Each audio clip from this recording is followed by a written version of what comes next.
learned that there is a growing realisation in the George Osborne camp that he will struggle to gain traction because he is so closely associated with a failed Prime Minister.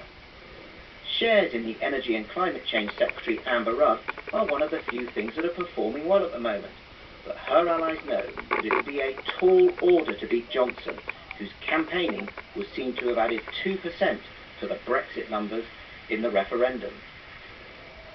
It was not difficult to detect the weary mood in the Remain camp as the Prime Minister discharged his duties on Armed Forces Day.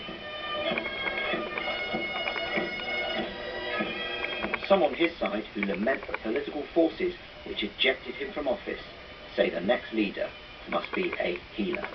In my view, a great Prime Minister leading a great and reforming administration, mainstream conservative one nation reform has been taken out at the knees by the savagery of this political earthquake, and in choosing a replacement for David Cameron we have to pick not just a person, but I think we need to develop a programme that brings the party together, but more importantly brings the country together, that speaks not just to the 52 who voted to leave the European Union, but the 48 who wanted to be part of a forward-looking and global Britain.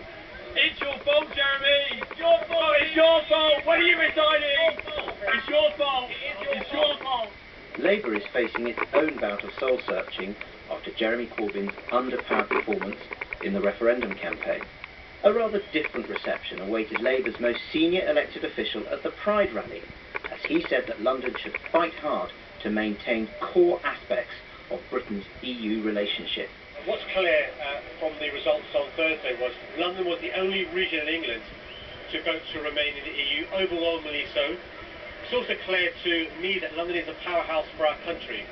The idea that London won't be around the table is ridiculous. The Prime Minister, the current one, and the future one needs to make sure we have a seat around the table. He or she needs to make sure that we're inside the room when it comes to doing a deal with the European Union. The Prime Minister was a spectator today as the Red Arrows marked Armed Forces Day. Within days, he will be an onlooker again as the race to choose his successor gets underway. Love the Red Arrows. Nick, what's that?